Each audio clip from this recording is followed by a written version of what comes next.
मित्रों नमस्कार। नमस्कार जी। नमस्कार नमस्कार। नमस्कार। आप स्वस्थ हैं आप? हाँ, मैं ठीक हूँ। मैं आशा करता हूँ कि आप सब लोग भी ठीक ही रहे होंगे इतने दिनों में। बिल्कुल, अभी तक बचे हुए हैं। दिन बहुत जिसको कहना चाहिए कि गंभीरता दिखाने के हैं और सब लोग गंभीरता से इसमें अपने आप को भी ध्यान में रखे हुए होंगे, परिवार को भी सुरक्षित रखे होंगे, बाकी प्रोफेशनल जो साथी हैं, जनता के बाकी लोग हैं उनको जागरूक करने का काम भी आप कर ही रहे होंगे। कुल मिलाकर कौन सा नहीं रहना चाहिए, लेकिन कुछ सरकारी व्यवस्थाएं या जो व्यस्तताएं और बाकी सब बातों को ध्यान में रखते हुए भी अब वो जिस लेवल पर फैसला होना था उसी लेवल पर होना था। मैंने कोई इसमें फैसला अपना नहीं किया था कि मुझे यहीं चंडीगढ़ में रहना चाहिए, होम आइसोलेशन में रहना चाहिए, या पीजीआई रहना चाहिए, या रोहतक जाना चाहिए, या गुड़गांव जाना चाहिए। लेकिन जिस टोली ने निर्णय करना था, मैदानता में 25 को सुबह हालत में रहना है, लेकिन मुझे भी यह है कि इतने दिन हो गए सब लोगों से मिलना जुलना, अपने साथियों से, मंत्रियों से, विधायकों से, अधिकारियों से, और फिर आज लगा कि हम अपने पत्रकार मित्रों से भी एक बार रूबरू हो लें। बहुत ज़्यादा तो मैं आज शायद उस प्रकार के विषयों पर आगे नहीं बढ़ूंगा। आपकी अपेक्षा हो सकता है कुछ ज़्यादा विषयों पर बढ़ने की हो, लेकिन वो सारे साथी हमारे सारी बातचीत कर रहे हैं, बता रहे हैं उसमें जो चीज़ें चल रही हैं ठीक दिशा में चल रही हैं, और 2-4 दिन में ज़रा ठीक होकर के एक आध बार फिर मिलने का भी अपना कार्यक्रम बना लेंगे। अभी तो मुख्य रूप से जो चल रहा है विषय खास करके किसानों वाला, और किसानों में भी उनकी प्रोक्योरमेंट का विषय, और जिस प्रकार के कुछ संशय शंकाएं बन गई उनका भी समाधान वो सब हम कर रहे हैं। इसमें मुख्य बात एक जो ध्यान करने की वो ये है कि ये जो सारा विषय है ये जुड़ा हुआ तो केंद्र सरकार से है। इसमें प्रदेश सरकार का कोई बहुत बड़ा रोल नहीं है। प्रदेश सरकार ने तो जो केंद्र में कानून बनेगा उसको फॉलो करना है, या जो कानून बन जाएंगे संभवतः आज ही उस पर वोटिंग होगी, तो उस कानून के आधार के ऊपर जो हमारे लिए शेष बचेगा, जिसमें कोई शंकाएं दूर करने के लिए हम एडिशनल प्रोविज़न कुछ कर सकते हैं, तो वो हम स्टेट की ओर से करेंगे। मानो किसी भी इवेंचुअलिटी में किसी भी व्यक्ति के ऊपर किसी प्रकार की कोई कठिनाई आती है, चाहे वो किसान है, चाहे वो आड़ती है, चाहे कोई भी हितधारक जिसका हित उसमें मानो लगता है कि उसको तकलीफ होनी शुरू होती है, तो हमारे पास सारे रास्ते खुले हैं। जो उस एक्ट की लिमिटेशन है, उस लिमिटेशन के अंतर्गत जितना भी हम कर पाएंगे सब काम करेंगे। किसी भी बात को हम मानो पीछे नहीं हटेंगे, किसी के बिजनेस पर आंच नहीं आने देंगे। हाँ, किसी दबाव में किसी एक का हित दूसरे के हित के साथ अगर टकराव खाता है तो उस टकराव को दूर करेंगे। सबके अपने अपने हित ये बने रहें। तो इसमें सबसे पहला तो विषय है कि प्रोक्योरमेंट का जो विषय है, प्रोक्योरमेंट में पहले भी हम घोषणा कर चुके हैं कि ये जो प्रोक्योरमेंट है ये जैसी पहले चल रही थी वैसे ही प्रोक्योरमेंट ये चलती रहेगी। इसमें जो मंडीकरण है, हमारा जो मंडियों की व्यवस्था है, इसमें कोई परिवर्तन नहीं है। एमएसपी पर ही खरीदा जाएगा। जो फसलें हम पहले खरीदते हैं वो सब खरीदेंगे। इस बार धान है, बाजरा है, मक्का है, मूंग है, चारों फसलें एमएसपी पर एक एक दाना खरीदा जाएगा। किसी को भी कोई कठिनाई नहीं आने दी जाएगी। और मैं समझता हूँ कि जैसे पहले मंडियों में सुविधा थी खरीदने की, खरीदार भी खरीदता है, बेचने वाला भी आता है, तो कोई प्राइवेट पहले खरीदता नहीं था।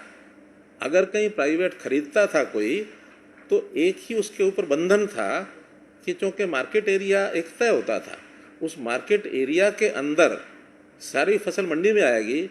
बाहर अगर कोई खरीदेगा बेचेगा तो उसके ऊपर भी मंडी के नियम लागू होते थे, यानी मार्केट फीस है, HRDF है, ये सारी चीज़ें उससे ली जाती थी। बिना बताए अगर कोई करता था तो उसके चालान भी होते थे। बहुत बड़ी संख्या में नहीं होते थे, लेकिन कहीं कहीं चालान होते थे। अब वो चीज़ें उनसे मुक्त किया है कि अगर बाहर से कोई खेत में से कोई खरीदेगा, गांव से ही खरीदेगा, घर से ही खरीदेगा, उसके ऊपर चालान नहीं होगा, उसको कोई मार्केट फीस या HRDF वो नहीं देना पड़ेगा। लेकिन मुझे ये बात समझ में नहीं आती कि MSP से नीचे कैसे खरीदेगा, जब एक तरफ मंडी में MSP पर खरीदने की गारंटी है तो दूसरी तरफ किसान की या किसान नेता जो शंका पैदा कर रहे हैं, क्योंकि वो किसानों की शंका नहीं है, वो इन सो कॉल्ड किसान नेता हैं जो जिनके पीछे राजनीति काम कर रही है, तो राजनीतिक तौर पर उनको भड़का रहे हैं कि बाहर MSP लागू करो। जब MSP हमारे घर में लागू है, बाहर बेचने का कोई उसको विकल्प है नहीं, वो यहाँ के बेचेगा। हाँ, MSP से ऊपर अगर कोई खरीदेगा और बाहर खरीद लेगा तो उसको सुविधा बेचने को भी है, खरीदने को भी है, उसके ऊपर टैक्स भी नहीं लगेगा। तो इसको बिल्कुल समझने की जरूरत है कि कहीं इसमें MSP मंडी से बाहर का प्रावधान, क्योंकि केंद्र सरकार भी उसको कर नहीं रही है और करने का उपयोग भी नहीं है, क्योंकि विकल्प MSP का खुला हुआ है। तो इस नाते से एक विषय क्लियर करना है। आज हमने एक सब जगह डिप्टी कमिश्नर्स को एक पत्र लिख दिया है जिसके अंदर साफ ये लिखा है कि Haryana government is committed to farmers welfare and has assured that the government would continue procurement of crops at the minimum support price MSP through the established mandis of Haryana state agriculture marketing board. बिल्कुल हम committed हैं और ये circular सारा हमने भेज दिया है। इसके अंदर हमारा चाहे फूड एंड सप्लाई डिपार्टमेंट है, चाहे स्टेट एजेंसीज हैं जो सब प्रोक्योरमेंट करती हैं, इसमें सारी प्रिपरेशन जो उनको करने के लिए बता दिया है। बल्कि यहाँ तक कि इस बार हमने केंद्र को पत्र लिखा है कि जो प्रोक्योरमेंट का समय है वो 1 अक्टूबर को होता है, लेकिन इस बार हमारी तैयारी है कि हम उसको 25 सितंबर से भी कर सकते हैं, क्योंकि सेंट्रल गवर्नमेंट के बिहाफ पर करना होता है, इसलिए उनकी परमिशन चाहिए। मुझे लगता है अगर हमको परमिशन मिल गई तो हम उसको 25 सितंबर से ही चालू करेंगे, वरना 1 अक्टूबर से तो चालू होना ही है, वो पहले का प्रावधान है। इसलिए किसी भी प्रकार का कोई ढिलाई नहीं बरती जाएगी। हाँ, कोविड-19 के हिसाब से जैसे पिछली बार प्रोक्योरमेंट में हमने परचेज सेंटर्स बढ़ाए थे, व्यवस्थाएं अच्छी की थी, क्योंकि ये भी बहुत ज़रूरी है। जहाँ प्रोक्योरमेंट ज़रूरी है वहाँ कोविड-19 के प्रति सावधानी बरतना ये भी बहुत ज़रूरी है। हमारा वो भी जीवन मरण का प्रश्न है, इसलिए उन सब बातों को ध्यान में रखते हुए नए सेंटर्स, खासकर जो मिलर्स में धान को अगर कोई लेकर के सीधा मिलिंग स्टेशन पर लेकर के आते हैं तो वहाँ आड़ती भी होंगे, हमारी खरीद की व्यवस्था भी होगी। लगभग 150 से 200 इस बार जो मिलिंग स्टेशन या मिल्स हैं, ऐसे मिलर्स के जो प्रेमिसेस हैं वहाँ पर भी ये खरीद की जाएगी, ताकि सोशल डिस्टेंसिंग का उसका ध्यान थोड़ा रखा जा सके और उसको हम डिस्ट्रीब्यूट कर सकें। बीच में ही मैं एक बात इसलिए कह रहा हूँ कि बाद में समय कम न रहे, कोई भी विषय आपके ध्यान में आता है तो आज क्योंकि हम वीडियो कॉन्फ्रेंस के माध्यम से बोल रहे हैं तो हमने अभी कुछ टेलीफोन नंबर सर्कुलेट कराए हैं। हमारे नीरज जी का है, फिर इनका दिया है, मोहित सोनी का है, ध्रुव का है, ऐसे नंबर सब चले गए ना। तो ऐसे सब नंबर्स पर हम साथ साथ फ़ोन करके कोई प्रश्न है तो हम लिखवा सकते हैं, ताकि फिर मेरे पास वो प्रश्न आ जाएंगे तो मैं उसमें से जितने भी संभव होंगे टाइम की मर्यादा के हिसाब से उनके कुछ उत्तर मैं दे पाऊँगा। तो एक विषय तो ये मैंने क्लियर कर दिया कि किसी प्रकार की कोई कठिनाई इसमें नहीं आने वाली है। कुछ इसमें हमारे आड़ती भाइयों के भी कुछ विषय हैं, उन विषयों पर भी मैं ज़रूर एक चर्चा करना चाहूँगा कि उनकी कुछ, हालांकि कोई नए विषय पहली बार है ऐसा नहीं है, ये हर साल पिछले साल के कुछ पेंडिंग इश्यूज वो चलते हैं। कभी दामी का आड़त का विषय है, पेंडिंग हो गया, कभी इंटरेस्ट का विषय होता है वो पेंडिंग हो गया, कभी लस्टर लॉस की बात आती है, तो वो हम सेटल कर रहे हैं सारे। उसमें किसी प्रकार की कोई कठिनाई वो आड़ती को नहीं आने देंगे। हमने जहाँ तक इनकी जो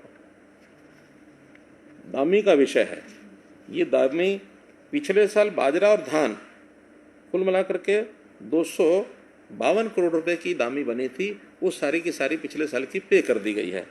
इस साल गेहूं और सरसों इसमें भी 309 करोड़ रुपया पे किया जा चुका है, 56 करोड़ रुपया भी बाकी है। वो क्योंकि हिसाब किताब करने होते हैं, कुछ इंटरेस्ट के भी हिसाब होते हैं, ताकि किसान को जो पेमेंट इन्होंने लेट दिया है, क्योंकि इस बार आड़तियों के माध्यम से किसान को पेमेंट जाना था और 3 दिन के अंदर देना था उन्होंने। तो कई जगह पर हमें ध्यान में आया कि कहीं 15 दिन, कहीं 20 दिन, कहीं 1 महीना किसानों को पेमेंट लेट दी गई है। पहले ये डाटा हमारे पास नहीं होता था, लेकिन इस बार सॉफ्टवेयर में ये डाटा तैयार कर दिया है, एक एक दिन का हिसाब है। तो ऐसा ये जो 46 करोड़ रुपया बचा है, इसमें कुल आढ़तियों की तरफ जो ब्याज है, ऐसा अनुमान है 29 करोड़ रुपया, लेकिन जब हिसाब किताब लगेगा तो उसमें ये 10-20 करोड़ रुपए का जो हिसाब होगा वो तुरंत एक एक आढ़ती का, एक एक मंडी का साथ साथ क्लियर करते जाएंगे।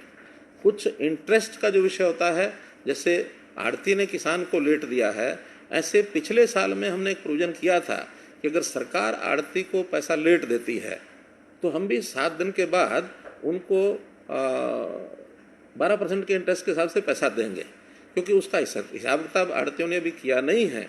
उसका जितना डाटा उपलब्ध हमारे पास होगा आढ़ती के पास, सरकार के पास, तो उसको आढ़ती के हिसाब से उनका इंटरेस्ट, हमारी कमिटमेंट हम देंगे, क्योंकि उन्होंने डिमांड रखी है कि हमारा वो इंटरेस्ट नहीं दिया गया है। केवल वो अकाउंटिंग पर्पज़ के लिए जितना डिले है हुआ है, बाकी उनका हिसाब लगा करके और उसको सबको भी दिया जाएगा। इसमें कहीं कोई कठिनाई नहीं आने दी जाएगी। जहाँ तक लस्टर लॉस का विषय है, लस्टर लॉस चूँकि प्रति क्विंटल 2019-20 में भी 4 रुपये 60 पैसे ये वैल्यू कट लगाया गया था। एजेंसियाँ लगाती हैं, क्योंकि लस्टर लॉस में उनके यहाँ एक फार्मूला होता है, वो लस्टर लॉस एजेंसी काटती है। हम किसान ने होर्डिंग भी कर ली है बाजरे की खास करके, तो ये इन मंडियों में, साउथ हरियाणा की मंडियों में बिल्कुल ये नहीं होने दिया जाएगा। इसका भी हम लोग ध्यान करेंगे।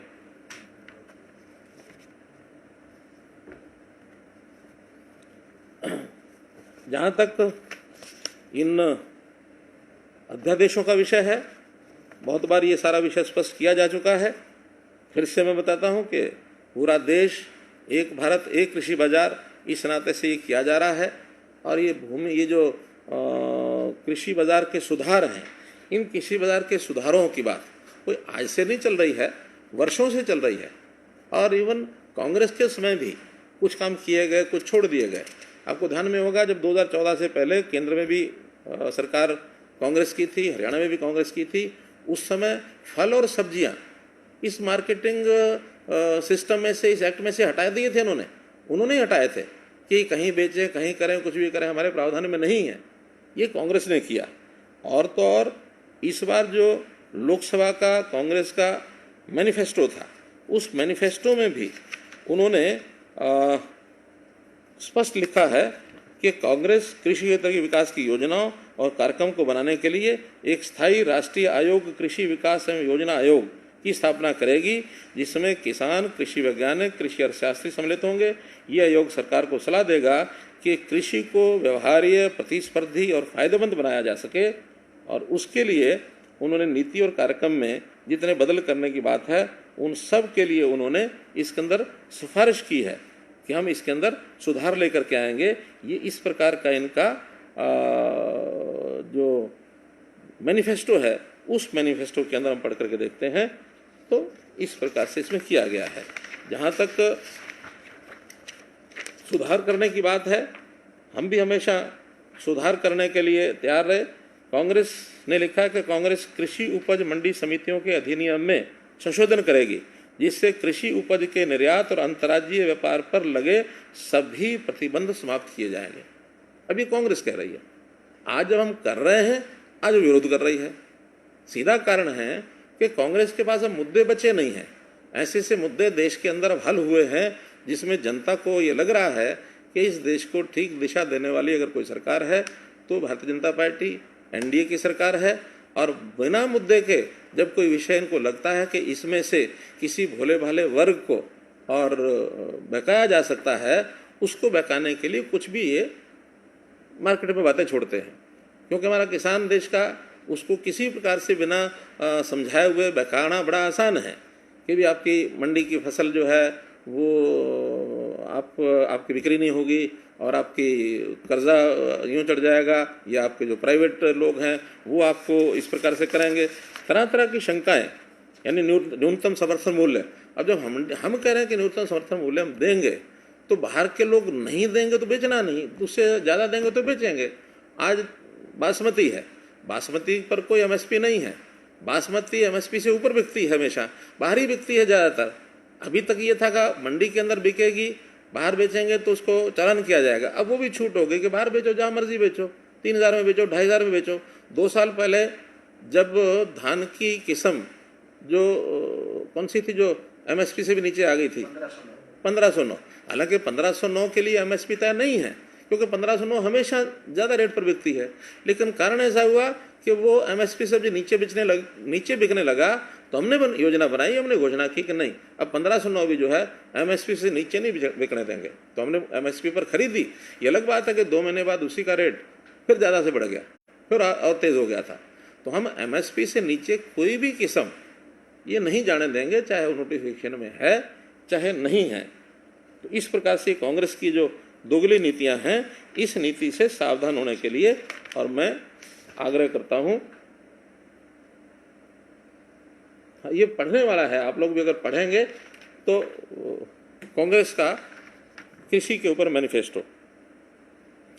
एक बात जो उन्होंने कही कि किसानों की बिक्री के लिए जो प्राइवेट मंडियों में विवाद हो सकते हैं, इनके हल करने के लिए अभी हमने एक गवर्नमेंट का एक सिस्टम बनाया है। तो एक बात उठाई है कि इसके लिए कुछ सुनिश्चित और तरीका अपनाया जाए। अगर केंद्र सरकार इसमें बनाती है कोई प्रावधान तो बहुत अच्छा है, नहीं बनाती है तो हरियाणा सरकार में इन सब विवादों के कारण से किसान का हित पहले चाहिए। किसान को इस प्रकार के विवाद को निपटाने के लिए अलग से हम जिलानुसार कृषि अदालतें ये बनाएंगे, और कृषि अदालतें बनाने के बाद उसमें योग्य व्यक्तियों को उसमें डिप्यूट किया जाएगा, ताकि किसी प्रकार का जो विवाद है उस विवाद को योग्य समय में जल्दी निपटाया जाए। तो हम किसान के लिए हित में ये भी करेंगे। जहाँ तक कॉन्ट्रैक्ट फार्मिंग का विषय है, कॉन्ट्रैक्ट फार्मिंग में निश्चित रूप से एमएसपी के नीचे कोई कॉन्ट्रैक्ट नहीं होगा। जो कॉन्ट्रैक्ट होगा फसल का वो एमएसपी से ऊपर होगा तभी करेंगे, अन्यथा किसान को भी मना करेंगे कि आपको कॉन्ट्रैक्ट करने की आवश्यकता नहीं है, क्योंकि अपनी फसल के मालिक किसान है। किसान मालिक है तो मंडी में ला करके एमएसपी पर बेचेगा। और जहाँ जहाँ अभी तक भी कॉन्ट्रैक्ट फार्मिंग हुई है, किसी प्रकार के विवाद नहीं है। आज भी हरियाणा में कुछ जिलों के अंदर 333 कॉन्ट्रैक्ट ऐसे फार्मिंग हो रही है, जिसके अंदर सिरसा में 1100 एकड़, फतेहाबाद में 350 एकड़, भिवानी में 900 एकड़, गुरुग्राम में 321 एकड़, इतनी जमीन पर अभी भी कॉन्ट्रैक्ट फार्मिंग होती है। कॉन्ट्रैक्ट फार्मिंग के 2 हिस्से हैं। एक, बिजाई करने से पहले पूरे का पूरा जो उसका लॉस है, जो रिस्क है, जो खामियाजा है, वो सब कॉन्ट्रैक्ट करने वाले व्यक्ति का होगा। बुआई करवाना और फिर उसकी संभाल करना किसान का काम है। कल को कोई नुकसान भी होता है, वो भी खरीदार का, फसल भी खरीदार की, रेट उसने जो तय कर दिया वो किसान को मिलेगा। एक कॉन्ट्रैक्ट फार्मिंग ऐसी है कि रेट जो है वो जब फसल पैदा हो जाएगी, फसल पैदा होने के बाद फसल का जो मालिक है वो किसान है, उस समय उसका जो रिस्क है वो किसान का है, लेकिन रेट उसका बाद में मिलेगा जब फसल पैदा होगी, उस समय की फार्मिंग। अब उस समय पूरे खेत में खड़े खड़े कितनी फसल को फार्मिंग के माध्यम से कॉन्ट्रैक्ट करके ले जा सकता है, ये सब उसके ऊपर निर्भर करता है। तो पूरी छूट दी गई है, और छूट में किसान हमारे यहाँ का जागरूक है, और किसी प्रकार की कोई प्रशिक्षण ट्रेनिंग की बात आएगी तो वो हम देंगे। किसान का जो अहित है वो नहीं होने देंगे, लेकिन एक कम्पिटिटिव बाजार के अंदर आकर के कीमत अच्छी मिले, बाजार में गुणवत्ता चीज़ों की बढ़े, एक्सपोर्ट इंपोर्ट के अंदर सहूलत हो, तो इसमें किसान, आड़ती, व्यापारी सब मिल करके और इस चीज़ को आगे बढ़ाएंगे। सरकार की ओर से पूरा इसमें सहयोग किया जाएगा।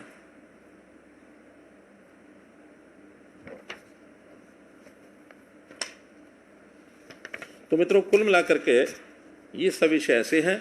हम केवल इतना ही नहीं, प्रोक्योरमेंट और किसान के आज के 3 अध्यादेश का विषय नहीं है। किसानों के हित में जितनी योजनाएं बनाई हैं, मेरा ख्याल है कि हम आसपास के प्रदेशों में सबसे आगे किसानों की योजना बना करके लाए हैं। चाहे वो मेरी फसल मेरा ब्यौरा पर रजिस्ट्रेशन का विषय हो, चाहे मेरा पानी मेरी विरासत हो। गुड़गांव जिला और रेवाड़ी जिला और इधर आगे आ जाएं झज्जर जिला, तो यहाँ 2 करोड़ से लेकर के 10 करोड़ रुपए तक की ज़मीन है। तो 2 करोड़ रुपए से लेकर 10 करोड़ रुपए तक की ज़मीन, और एक तरफ 10 लाख 15 लाख रुपए एकड़ की ज़मीन, उसके हिसाब से एमएसपी संभव ही नहीं है एक एमएसपी करना। क्यों? एमएसपी में तो यूनिफॉर्मिटी ज़रूर चाहिए, ताकि पूरे प्रदेश में, अब तो एक बाजार एक देश हो गया, तो पूरे देश में रेट के कंपटीशन आएंगे। इसलिए एमएसपी में ज़मीन की कीमत के आधार मान करके किसी प्रकार का तय करना संभव ही नहीं है। इसलिए जो चीज़ असंभव है उस चीज़ को मानना कभी भी संभव नहीं। आखिर तो स्वामीनाथन की एक रिपोर्ट है, वो कोई कानून नहीं है।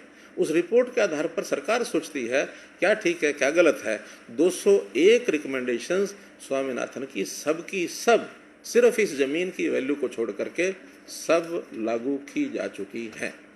तो मित्रों, विषय काफ़ी कुछ जो थे वो मैंने बताया, और अंत में तो मैं इतना ही कहूँगा, ये महामारी के दिन है। इस महामारी के दिन में सब चीज़ें महत्वपूर्ण होते हुए सबसे ज़्यादा महत्वपूर्ण है जान है तो जहान है। बाद में दूसरा जो वाक्य बोला प्रधानमंत्री जी ने कि जान भी चाहिए जहान भी चाहिए, दोनों चीज़ें चाहिए। तो इसलिए पहले वाक्य के अंतर्गत तो लॉकडाउन हुआ था और दूसरे वाक्य के अंतर्गत अनलॉक हुआ। तो अब अनलॉक के फेज़ हमारे चल रहे हैं।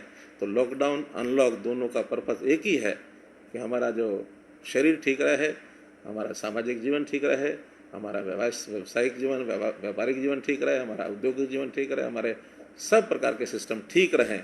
तो कोरोना से बचना, सब मिलकर के इस गाड़ी को आगे बढ़ाएं। बहुत बहुत धन्यवाद।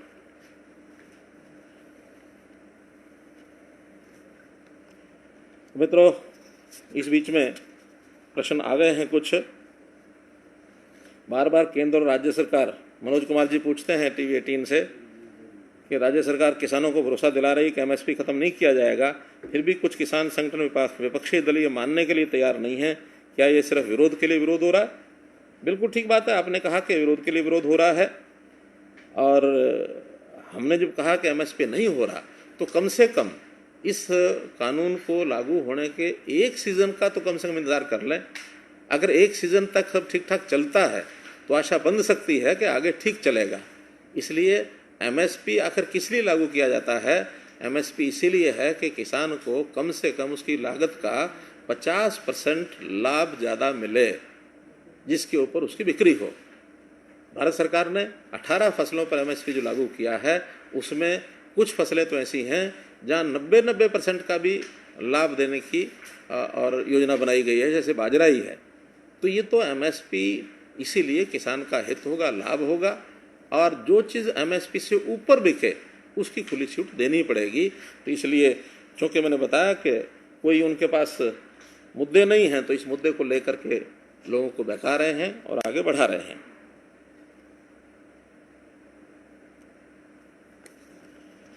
मंडी से बाहर किसान की फसल की खरीद होगी तो 2% मार्केट फीस और 2% सर्टिफिकेट सरकार को नहीं मिलेगा। इसके लिए सरकार दोनों रेवेन्यू की भरपाई कैसे करेगी? राजन शर्मा जी पूछते हैं जी हरियाणा से। बात ठीक है कि ये 2% और 2% 4% का रेवेन्यू कुल मिला करके हरियाणा का लगभग 1600 से 1800 करोड़ रुपया हर साल आता है। लेकिन ऐसा नहीं है कि कोई सारी ही बाहर बिक जाएगी, कुछ मंडी में बिकेगी, कुछ बाहर बिकेगी। खास करके जो बाहर एमएसपी नहीं मिलेगा और मंडी में एमएसपी मिलेगा, तो स्वाभाविक है किसान उसको मंडी में ही लेके आएगा, क्योंकि एमएसपी किसान को मिलना है। और ये 2% और 2% 4% देने का काम ये बायर ने करना है। तो बायर तो वहीं जाएगा जहां उसको चीज़ मिलेगी।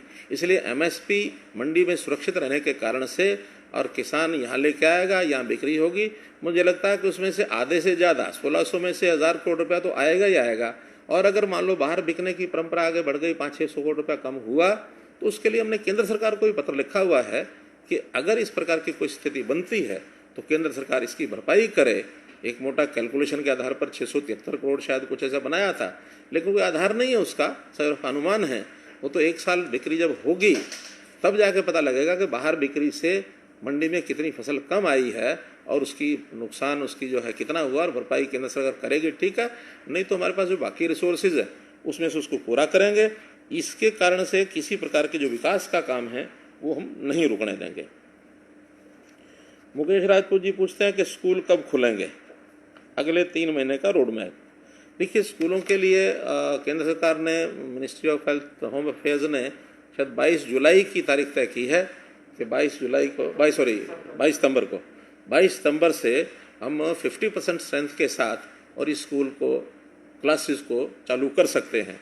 तो इसका सीधा अर्थ ये है कि जितने क्लासरूम हमको पहले उपयोग होते थे उससे डबल क्लासरूम चाहिए, डबल टाइम चाहिए, डबल स्टाफ चाहिए।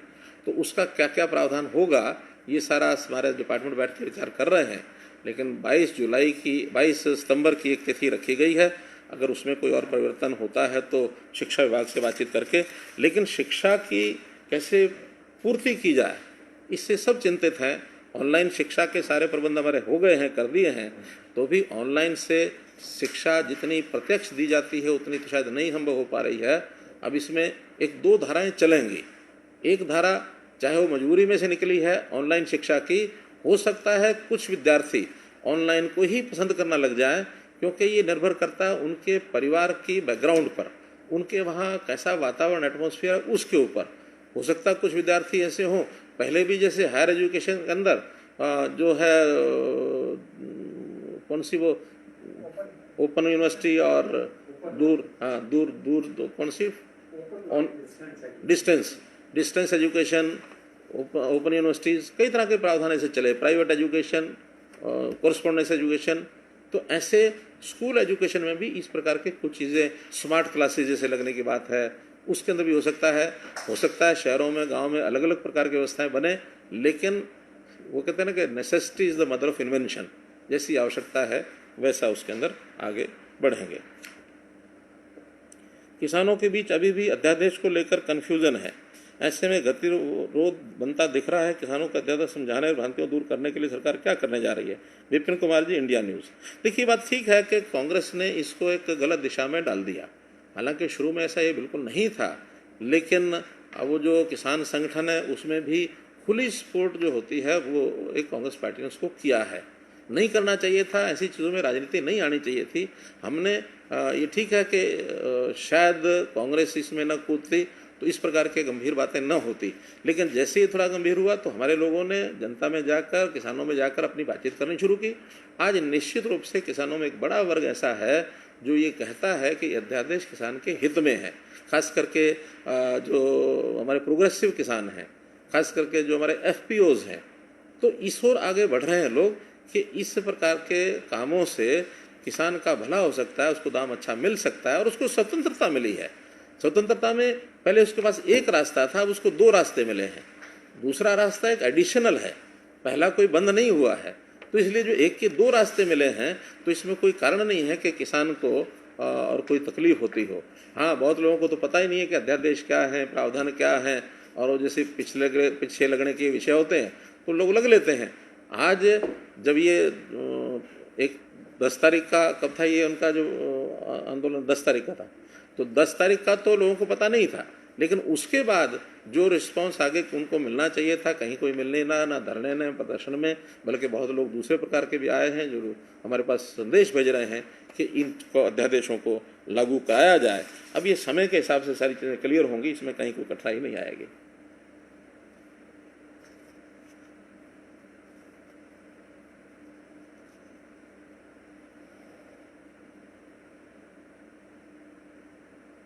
कोविड पोस्टर्स महावीर सैनी जी कह रहे हैं कि पंजाब चंडीगढ़ में हैं, हाँ मनवीर सैनी जी के discontinued system of pasting information poster,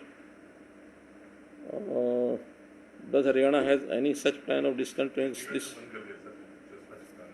अब देखिए, ये तो हर प्रदेश की अपनी अपनी पॉलिसी रहती है, योजना रहती है, एक टेम्परेरी विषय है, कोई लंबे तो नहीं है।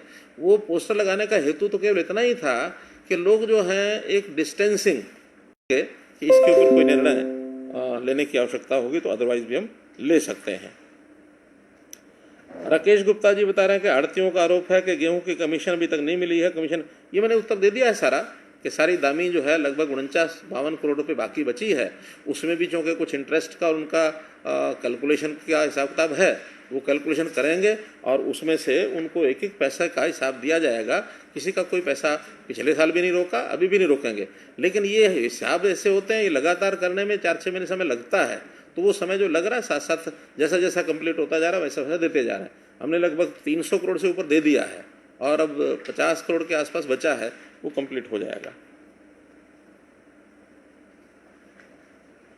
पवन जी जनता टीवी वाले पूछ रहे हैं कि स्वामीनाथन की रिपोर्ट का मुद्दा खत्म है, क्योंकि आपने कहा भाव दिया जा रहा है। बिल्कुल ठीक है। एक विषय है जो मैंने बताया कि जो नहीं हमें मानो नीतिगत जो लोग हैं उनको स्वीकार्य नहीं है कि जमीन की कीमत का ध्यान में रखते हुए जिस जमीन पर बुआई करता है भाव तय किए जाए।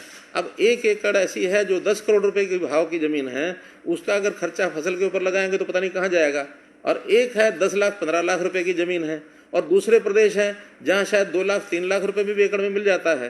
तो इसलिए ज़मीन का भाव, क्योंकि ज़मीन की एप्रिसिएशन वहाँ के लोकल जो सिस्टम है उसके ऊपर होता है, वो ज़मीन की कीमत फसल में से कभी नहीं पूरी हो सकती, निकल ही उसका रिलेशन ही लग सकता। ज़मीन का भाव तो किसी इलाके की कितनी डेवलपमेंट हो गई है, कितना प्रोग्रेस हो गया है, उसकी एप्रिसिएशन वो वहाँ के लोकल फैक्टर्स पर होती है। तो इसलिए इस विषय को मैं मान के चलता हूँ कि स्वामीनाथन रिपोर्ट का तकरीबन सब विषय पूरे हो गए। कोई विषय अगर आपको लगता है कि इस रिपोर्ट में ये 4 विषय बाकी हैं, कभी आप ध्यान कराएंगे तो हम जरूर उसको आगे बढ़ाएंगे।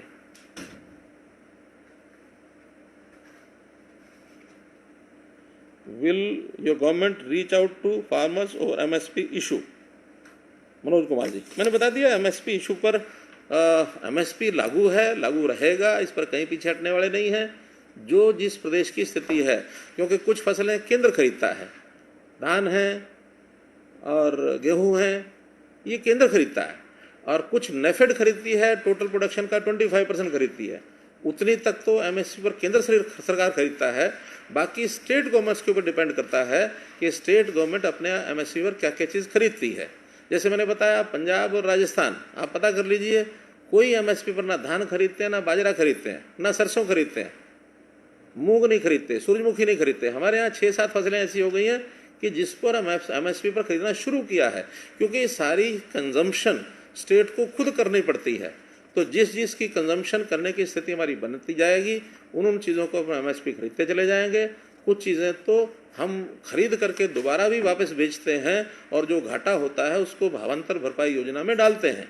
जैसे पिछली बार सरसों और बाजरा दोनों चीज़ें सरप्लस होने के बाद हमने बिक्री की, वापस उसको रीसेल किया मंडियों में, और रीसेल करने के बाद वो कम दाम पर बिकी, तो उसका घाटा जो है वो सरकार ने भावांतर भरपाई योजना के अंतर्गत और किया है। ठीक है, बहुत प्रश्न हो गए, समय भी 4 बजने वाला है। मुख्यमंत्री स्वस्थ होकर आ गए। कोरोना पॉजिटिव साथी विधायक व्यक्ति प्लाज्मा डोनेट करेंगे अगर डॉक्टरों को दे। बहुत बढ़िया आपने प्रश्न पूछा है। मित्रों, मैं घोषणा करता हूं कि जैसे ही डॉक्टर्स की सलाह मुझे मिलेगी, और मैंने कह दिया है कि मैं जब स्वस्थ हो जाता हूं तो मेरे प्लाज्मा का उपयोग अगर किसी कोविड मरीज को ठीक करने में उपयोगी होता है तो मैं निश्चित रूप से अपना प्लाज्मा डोनेट करने की इच्छा करता हूं। और मैं जैसे ही 10 दिन के बाद डॉक्टर्स को कहूँगा कि मैं स्वस्थ हूँ और मेरा प्लाज्मा डोनेशन जो है वो कहीं भी किसी जगह करा लिया जाए।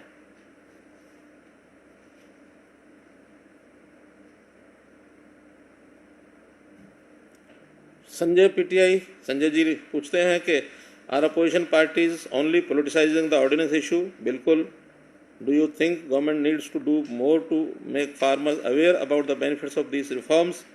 निश्चित रूप से इसके लिए हमको जागरूक तो करना ही है, लेकिन ये टेक्निकल चीज़ें कुछ ज़्यादा होती हैं ऑर्डिनेंसेस में और कानूनों में। तो टेक्निकल चीज़ों का कोई बहुत बड़ी अवेयरनेस करने से लोगों को यानी किसान को पता लगेगा। ये तो व्यवहारिक प्रैक्टिकल जब होगा, और उस प्रैक्टिकल में आज जब एमएसपी की बात करते हैं और हम ये अगले 3 महीने में 2 महीने में ही रादर सारी प्रोक्योरमेंट हो जाएगी चारों चीज़ों की। जब 2 महीने में प्रोक्योरमेंट एमएसपी की होगी तो ये अपने आप में एक सबूत है, एक ये प्रमाण है कि भी एमएसपी खत्म नहीं होने वाला। एमएसपी पर ही सब चीज़ें हो रही हैं। हाँ, अवेयरनेस के नाते कांग्रेस का दुरुपयोग न करे तो हमारे भी जो संगठन हैं और सरकार के लोग हैं, सब लोग किसानों के पास जा रहे हैं, सेमिनार कर रहे हैं, उनको समझा भी रहे हैं, और किसी प्रकार का कोई कमी उसमें उनको अवेयरनेस लाने में छोड़ेंगे नहीं।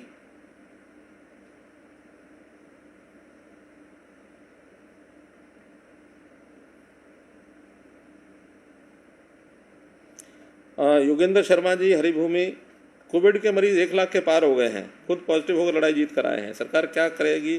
सुनने में आ रहा कि निजी अस्पतालों में भी बेड कम है, सरकारी अस्पतालों में भी ऑक्सीजन और वेंटिलेटर की काफ़ी संख्या में मरीज है। ऐसी स्थिति नहीं है हमारे यहाँ।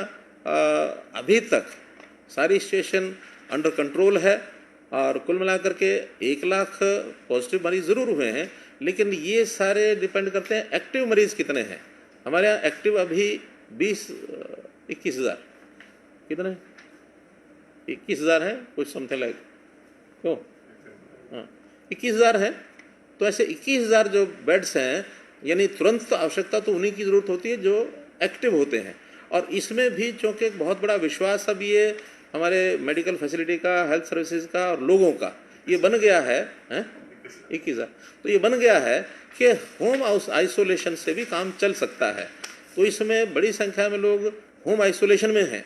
होम आइसोलेशन में अपने ही घर के अंदर एक कमरे में वो थोड़ा अलूफ रहे बाकी परिवार के लोगों से, सारी व्यवस्थाएं उनको, नर्सिंग की बात, उनको हेल्थ सर्विस की बात सारी दे दी जाए। इस पर हम पूरा विचार कर रहे हैं कि हमारे हेल्थ सर्विसेज में कोई कमी ना आए, और जितने भी आवश्यकता है नर्सिंग स्टाफ की, अभी हमने जो 4th ईयर की नर्सिंग स्टाफ की जो हमारी बहनें कोर्स कर रही हैं, उनको भी ट्रेनिंग दे करके इसमें साथ जोड़ दिया है। चाहे हॉस्पिटल में ज़रूरत पड़ेगी वहाँ, चाहे घरों में भी हर मरीज को डेली उनको संभाल करने के लिए, उनके जो पैरामीटर चेक करने के लिए सामान्य जो चेकिंग होती है वो हमारा मेडिकल स्टाफ जाता है, या ऑन कॉल टेलीफोन पर ऑनलाइन जो सुविधाएं उनको दी जा रही हैं। कहीं इस प्रकार की कमी नहीं है। ऑक्सीजन भी हरियाणा में पर्याप्त है।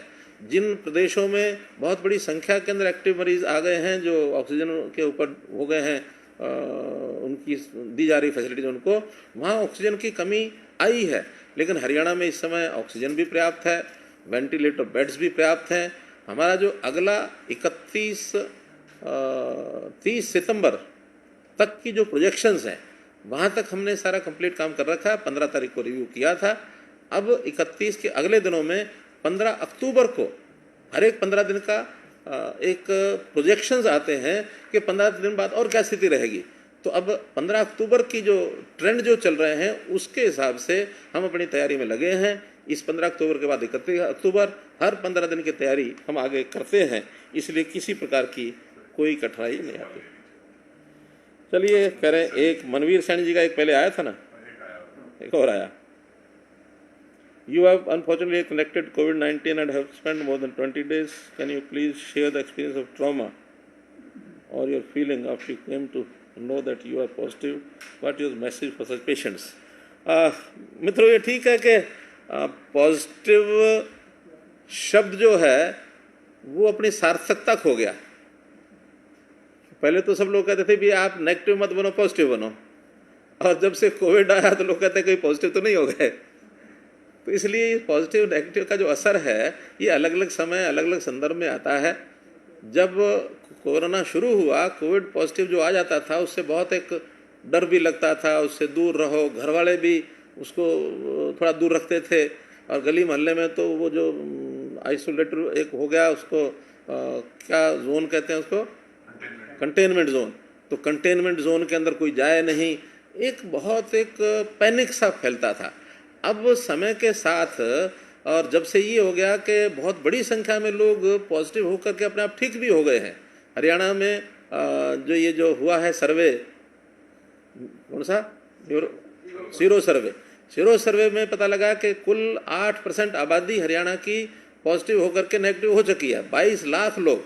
जबकि हमारे यहाँ टेस्टिंग में तो 1 ही लाख लोग आए हैं। अभी 21 लाख लोग तो हमने टेस्ट ही नहीं किया, पॉजिटिव हो गए, नेगेटिव हो गए, ठीक हो गए, काम में लगे हैं, वो एंटीबॉडीज उनके यहाँ बन चुकी हैं। तो तब से अब लोगों का भाव ये हो गया है कि जितना जल्दी ये काम हो और अपना फ्री हो जाए। तो इसलिए हम लोग निश्चिंत हो गए कि भैया आना ही है 10-15 दिन के लिए। हाँ, पहली बार इतने सारे कार्यकाल में मुझे एक 17 दिन एकांत में एक कमरे में रहने के लिए अब वो बाध्य होना पड़ा, या मैं रहा या जैसा भी, लेकिन कोई परेशानी नहीं हुई। दिनचर्या उसी रंग से बना ली थी। पुस्तक पढ़ना, थोड़ा व्यायाम करना, थोड़ा टीवी देखना, और आजकल ये भी था भी आराम करो, बहाना मिल गया कि थोड़ा आराम भी कर लिया जाए। कभी आज तक आराम देखा नहीं था। तो दिन में जहाँ मैं 5 घंटे 6 घंटे सोता था, तो अभी इन 24 घंटों में मेरे ख्याल 10 घंटे 11 घंटे की भी नींद होने लग गई थी। तो कुल मिलाकर कोई कठिनाई नहीं आई। रेगुलर रूटीन से हमारे वहाँ का जो मेडिकल स्टाफ था वो पूछता था कोई तकलीफ तो नहीं है। मैं एक वाक्य प्रयोग किया था उनको कि मैं 24 तारीख को जब हॉस्पिटल में आया था रात को, तो मैंने अपने आप को अपने शरीर से अलग कर लिया था। शरीर आपके हवाले, बाकी मैं अपना सोचता रहूँगा, करता रहूँगा। जिस दिन आप मुझे छोड़ोगे उस दिन फिर मैं अपने शरीर को अपने साथ जोड़ करके बाकी काम शुरू कर दूँगा। इसलिए कोई तकलीफ, मानसिक तकलीफ नहीं हुई। एक बहुत तरीके से जो सूचनाएं दी गई थी उस सूचनाओं के आधार पर मैंने किया। हाँ, जो लोग पॉजिटिव निकल आते हैं कोई घबराने की आवश्यकता नहीं है, धैर्य रखने की आवश्यकता है, हिम्मत रखने की आवश्यकता होती है। ये कोई इतनी बड़ी ऐसी भयंकर बीमारी नहीं है। हाँ, और कोई बीमारी साथ लगी होगी तो ये भयंकर है, क्योंकि जब अतिरिक्त बीमारियां लेकर के जब हॉस्पिटल में जाता है आदमी, तो जब इनका कम्बिनेशन होता है वो कहीं ना कहीं मोर्टेलिटी रेट को बढ़ाता है। हरियाणा में हालांकि फिर भी हम कंट्रोल में हैं, हमारा मोर्टेलिटी रेट 1.03% है, जबकि कुछ स्टेट्स में 6%, 7%, 8% हो गया है। 1% से नीचे कैसे आ जाए, ये हमारा टारगेट है और वो टारगेट जल्दी हम पूरा कर लें। बहुत बहुत धन्यवाद, आज आप लोगों को बुलाया, आपसे गपशप हुई। कोई भी विषय हो, कभी भी फ़ोन से, SMS से या WhatsApp से आप भेजेंगे तो मैं तैयार हूँ आपके लिए। धन्यवाद।